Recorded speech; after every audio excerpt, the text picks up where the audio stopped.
روایت ہے کہ ایک نہایت دور دراز کے گاؤں میں ایک غریب چولہا رہتا تھا۔ قسمت سے اس کی شادی ہو گئی۔ بی بی نے چولہا چونکا سنبھالا تو اسے گھی شکر لگا کر روٹی پکا کر دی۔ جولاہے نے جی بھر کر کھائی اور اپنے ہاتھ اپنے بازو سے پونچھ لیے اور کمر سیدھی کرنے کو 2 گھڑی لیٹ گیا۔ گرمیوں کا موسم تھا، مکھیوں نے بازو پر یلغار کر دی۔ جولاہے نے جلا کر بازو پر ایک ہاتھ جو مارا تو بہت سی مکھیاں وہیں ڈھیر ہو گئی۔ گنی تو 30 نکلی۔ جولاہے نے سر اونچا کیا اور اپنی نئی نویلی دلہن پر روب جماتے ہوئے کہا، دیکھی میری بہادری، ایک ہی بار میں 30 کے 30 دشمن ڈھیر کر دیے۔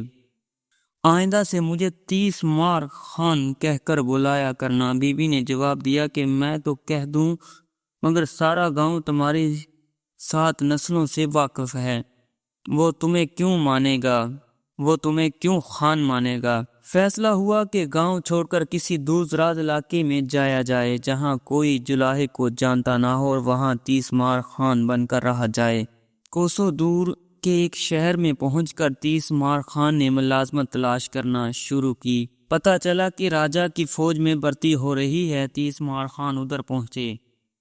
داروغہ نے نام پوچھا تو کہنے لگے کہ میں 30 مار خان ہوں، ایک بار میں 30 دشمنوں کو ڈھیر کرنے والا بہادر 30 مار خان۔ داروغہ بہت متاثر ہوا اور راجا کو خبر کی کہ ایک پہلوان آیا ہے جو ایک بار میں ہی 30 دشمنوں کو مردار کر دیتا ہے۔ راجا بے تاب ہوا اور ایسے بہادر کی زیارت کرنے کو اسے دربار میں بلایا اور اس کی خوب تکریم کی۔ یہ دیکھ کر اس کے پرانے درباری حسد کا شکار ہو گئے۔ انہوں نے راجا کو کہا کہ شکر ہے کہ ایسا بڑا سورما آپ کے دربار میں آیا ہے، اب یہ ضرور ان 7 خون خوار ڈاکوؤں سے ہماری پرجا کو نجات دلائے گا جو پہاڑوں میں مسافروں کو قتل کر کے ان کا مال لوٹ لیتے ہیں۔ راجا کو یہ آئیڈیا پسند آیا اور اس نے 30 مار خان کو 7 پہاڑی ڈاکوؤں کا قلعہ کما کرنے کا حکم دیا۔ 30 مار خان نہایت ہی پریشانی کے عالم میں گھر واپس پہنچا اور بی بی کو کہا، چلو باغ چلتے ہیں اس سے پہلے کہ میں جان سے جاؤں۔ بیگم 30 مار خان نے اسے تسلی دلاسا دیا اور 7 میٹھے پراٹھے زہر ملا کر پکا دیے اور 30 مار خان کو کہا، پہاڑوں پر جاؤ اور کچھ مال اور یہ پراٹھے ایک گٹھڑی میں باندھ لو۔ ڈاکو آئے تو دور سے ہی ان کو دیکھ کر گٹھڑی پھینک کر بھاگ جانا اور چھپ کر ان کو دیکھتے رہنا۔ 30 مار خان نے یہی کیا۔ ڈاکوؤں نے اسے گٹھڑی پھینک کر بھاگتے دیکھا تو رک کر گٹھڑی کھولی اور اس میں مال دولت دیکھ کر اسے آپس میں بانٹنے لگے۔ سامان کے ساتھ بندھے 7 میٹھے پراٹھے دیکھ کر ان کی بھوک کھل گئی۔ سب نے ایک ایک پراٹھا کھایا اور سب وہیں ڈھیر ہو گئے۔ 30 مار خان چھپ کر انہیں دیکھ رہا تھا۔ اس نے ان کا مال دولت اور ہتھیار اپنی گٹھڑی میں باندھے اور راجا کے دربار میں آ کر اس کے سامنے ڈھیر کر ڈالے۔ راجا یہ مال دیکھ کر خوش ہوا، لیکن اس نے دیکھا کہ ہتھیار تو کل 7 تھے۔ اس نے پوچھا کہ خان صاحب آپ کے ہتھیار کہاں ہیں؟ 30 مار خان نے فخر سے سر بلند کر کے کہا، مجھے پتا چلا تھا کہ وہ صرف 7 ہیں، 20-30 جنے ہوتے تو میں ہتھیار لے کر ان کے مقابلے پر نکلتا، میں تو ایک بار سے ہی 30 کو مار ڈالتا ہوں، صرف 7 دشمنوں کو مارنے کے لیے تو میرے ہاتھ ہی کافی ہے۔ راجا بہت متاثر ہوا اور 30 مار خان کو اس نے اپنی فوج کا سپہ سالار بنا دیا۔ 30 مار خان کی یہ تکریم دیکھ کر درباری مزید حسد میں مبتلا ہوئے اور کہنے لگے کہ ایک آدم خور شیر نے قریبی گاؤں میں ادھم مچایا ہوا ہے، کوئی اسے مار نہیں سکا اور وہ درجنوں آدمی کھا گیا ہے، اسے تو صرف 30 مار خان جیسا جیدار ہی قابو کر سکتا ہے۔ راجا نے سوچا اور حکم دیا کہ 30 مار خان کو گاؤں کی حویلی میں پہنچایا جائے۔ 30 مار خان اور اس کی بیوی گاؤں پہنچے ہی تھے کہ موسلا دھار می برسنے لگا۔ وہ ہیبڑ دھبڑ میں کمرے میں گھسے ہی تھے کہ دروازہ کھلا پا کر شیر بھی حویلی میں آن پہنچا۔ 30 مار خان نے دروازے کی جھری سے دیکھا کہ باہر صحن میں شیر گات لگائے بیٹھا ہے۔ اونچی آواز میں بولے، تلوار پڑاؤ، میں ابھی جا کر شیر کی بوٹی بوٹی کرتا ہوں۔ بی بی کہنے لگی، ٹھہریں خان صاحب، اس اندھیری رات میں شیر بہت خطرناک ہوگا۔ 30 مار خان بنکارے، شیر سے میں کیا ڈرتا ہوں، ایسے 100 شیر مار چکا ہوں، مجھے ڈر تو ٹپکے کا ہے۔ چھت سے ٹپ ٹپ ٹپکا گر رہا ہے، مجھے اس کا خوف ہے۔ ایسے ہزاروں شیر کو یہ ٹپکا کھا جاتا ہے۔ شیر ڈر گیا کہ یہ ٹپکا نہ جانے کیا بلا ہے جو ہزار شیروں سے بڑھ کر خطرناک ہے۔ وہ ڈر کر سٹور میں چھپ گیا تاکہ ٹپکے سے بچ سکے۔ تیس مار خان نے یہ دیکھتے ہی دوڑ لگائی اور باہر سے سٹور کا دروازہ بند کر دیا۔ اگلی صبح اس نے راجا کو پیغام بھیجا کہ اس نے شیر کو زندہ پکڑ لیا ہے۔ راجا صاحب اپنے سپاہیوں کے ساتھ آئے تو واقعی کوٹھڑی میں شیر بند تھا۔ انہوں نے تیس مار خان سے پوچھا کہ کن ہتھیاروں سے تم نے شیر کا مقابلہ کیا ہے؟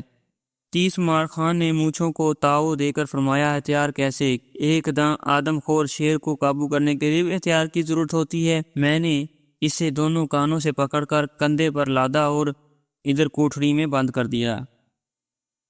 شیر کو سپاہی پنجرے میں بند کر کے شہر کی طرف چلے اور آگے آگے ہاتھی پر راجا اور تیس مار خان سوار تھے۔ پرانے درباری یہ دیکھ کر خوب جلے اور انہوں نے پڑوس کے دشمن راجا سے ساز باز کر کے اسے ملک پر حملہ کرنے کو راضی کر لیا۔ راجا کو دشمن کے حملے کی خبر ملی تو اس نے تیس مار خان کو حکم دیا کہ وہ فوج لے کر جائے اور دشمن کا مقابلہ کرے۔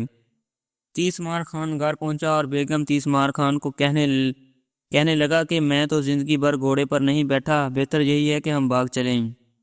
بیگم تیس مار خان نے اسے تسلی دلاسا دیا اور کہا، تم اپنے پاؤں گھوڑے کی رکابوں سے باندھ لینا اور یوں تم گھوڑے سے نہیں گرو گے۔ جب حملہ شروع ہوا تو اپنا گھوڑا تیز بھگا کر وہاں سے نکل جانا۔ سب یہی سمجھیں گے کہ تم دشمنوں پر حملہ کر رہے ہو۔ اگر تمہاری فوج جنگ جیت گئی تو واپس فوج میں مل جانا، ہار گئے تو جان بچا کر بھاگ جانا۔ تیس مار خان نے ایسا ہی کیا۔ سپاہیوں کو رکابوں سے پاؤں باندھنے کا حکم دیا تو وہ ہکے بکے رہ گئے۔ تیس مار خان نے ان کی حیرت دیکھ کر کہا، دشمن کو دیکھتے ہی میں تیش میں دیوانہ ہو جاتا ہوں اور گھوڑا میری رفتار کا ساتھ نہیں دے پاتا، اس لیے گھوڑے کے ساتھ پاؤں باندھنا ضروری ہے۔ سپاہی نے پیر باندھ کر یہ سوچا کہ اب خان صاحب خود سے گھوڑے کو ایڑ تو لگا نہیں سکتے اور گھوڑے کی پشت پر ایک کمچی پوری قوت سے جما دی تاکہ وہ تیس مار خان صاحب کی رفتار کا ساتھ دے سکے۔ گھوڑا تیر کی طرح صفوں سے نکلا اور دشمن کی طرف دوڑا۔ خود کو تنہا دشمن کی طرف جاتے دیکھ کر تیس مار خان کے ہاتھ پاؤں پھول گئے۔ ایک درخت کے نیچے سے گزرتے ہوئے انہوں نے گھبرا کر اس کی شاخ کو مضبوطی سے پکڑ لیا اور لٹکنے کی کوشش کی، مگر پھول گئے کہ پیر گھوڑے سے بندھے ہوئے ہیں۔ درخت کی جڑ کو دھمک کھا چکی تھی، وہ اکھڑ کر ان کے سر پر آن گرا۔ گھوڑا درخت سمیت ان کو لے کر دشمن کی صفوں کی طرف برق رفتاری سے بڑھا۔ دشمن نے دھول کا ایک بادل انتہائی تیز رفتاری سے اپنی طرف بڑھتے دیکھا اور جب وہ دھول چٹی تو یہ دیکھ کر خوف زدہ ہو گئے کہ درخت تیر کی مانند ان کی طرف بڑا چلا آ رہا ہے۔ وہ خوف سے کانپنے لگے کہ کوئی جادوگر ان پر حملہ کر رہا ہے اور اس کے جادو سے درخت اپنی جڑوں سے اکھڑ کر ان پر حملہ آور ہو گیا ہے۔ انہوں نے حواس وقتہ ہو کر ہتھیار پھینکے اور میدان جنگ سے فرار ہو گئے۔ تیس مار خان دشمن کو تنہا شکست فاش دے کر واپس پلٹے تو راجا نے قلعے سے باہر نکل کر ان کا خود استقبال کیا اور ان کو انعام میں نوبت اور ہاتھی عطا کیے۔ ایسے جیدار شخص بھلا کس نے دیکھا تھا جو تنہا ایک لشکر کو شکست دینے پر قادر تھا؟ اور درباری بھی اب تیس مار خان کی بہادری ماننے پر مجبور ہو گئے۔ راجا نے تیس مار خان کے رتبے میں مزید اضافہ کیا اور اسے وزیر اعظم بنا دیا۔ یوں سب ہنسی خوشی رہنے لگے۔ تو صاحبو، بات یہ ہے کہ کئی ہیرو بازی کی بجائے زبان کے زور سے ہی تیس مار خان بن جاتے ہیں۔ دنیا ان سے امپریس ہوئی پھرتی ہے اور یہ بیگمات ہی ہوتی ہیں جو اچھے بھلے آدمی کو تیس مار خان بنا کر اس کا رتبہ بڑھا دیتی ہیں۔